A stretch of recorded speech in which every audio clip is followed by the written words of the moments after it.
Hello बच्चों, let's read the question. The moment of inertia of a body is I and its coefficient of linear expansion is alpha. If temperature of body rises by a small amount del T, then change in moment of inertia about the same axis is first alpha I into del T, second 2 alpha I into del T, third 4 alpha I into del T, and fourth alpha I del T by 2. Now to answer this question, first we will discuss here the key concept. And here the key concept is effect of temperature change on moment of inertia. तो यहाँ पे अगर हम बात करें moment of inertia की, तो suppose हमारे पास कोई ऑब्जेक्ट है जिसका मास m है. हम यहाँ पे मास कैपिटल M कंसिडर करते हैं और जिसकी यहाँ पे जो रेडियस गिवन है it is given as from the axis of the rotation. जो डिस्टेंस हम यहाँ पे कंसिडर कर रहे हैं और we can say it is given as r. तो जो इसका मोमेंट ऑफ इनर्शिया होगा इसको हम यहाँ पे लिखते हैं m इंटू आर स्क्वायर के बराबर.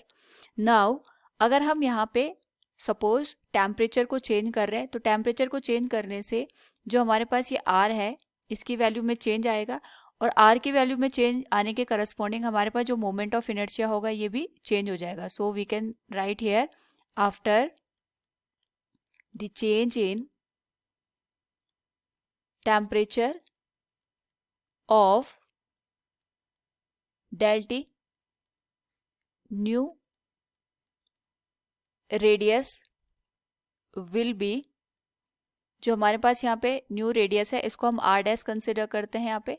तो वी नो दैट जो न्यू रेडियस होगी it will be initial value of radius into 1 plus alpha into del T. यहाँ पे हमारे पास जो r है it is the initial value, alpha is the coefficient of thermal expansion and del T is the change in temperature. Now squaring both side, अगर हम यहाँ पे दोनों साइड का स्क्वायर करते हैं तो we can say it will be r dash का square will be r square into 1 plus alpha into del T का होल स्क्वायर.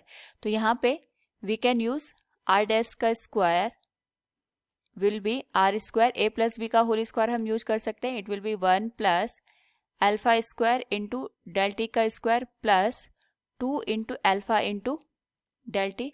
नाउ यहाँ पे हमारे पास जो एल्फा और डेल टी है इनकी वैल्यू बहुत स्मॉल होती है तो हम इनको यहाँ पे नेग्लेक्ट कर सकते हैं. Alpha and del T are very small, तो इनका जो स्क्वायर करेंगे ये और भी स्मॉल वैल्यू का हमें मिलेगा. सो हम इनको यहाँ पे नेग्लेक्ट कर रहे हैं. ना यहाँ पे अगर हम इनको नेग्लेक्ट करेंगे तो इसके करस्पॉन्डिंग जो new value of the radius बनेगी it will be R square into 1 plus 2 into alpha into del T, ये हमें देखने को मिलेगी.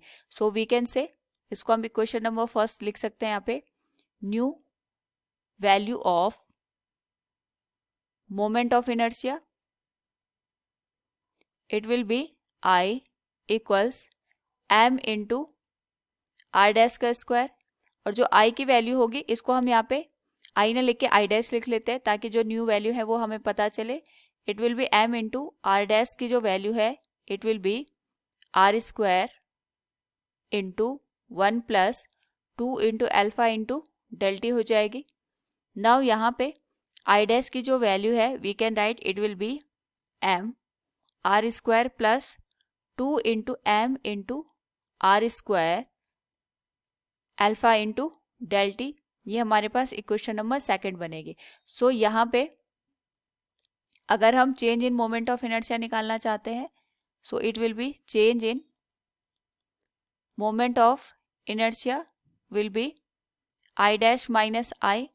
तो जो आई डैश है इसकी जो वैल्यू है it is M R square in plus 2 into M into R square alpha into del T minus M R square हो जाएगी.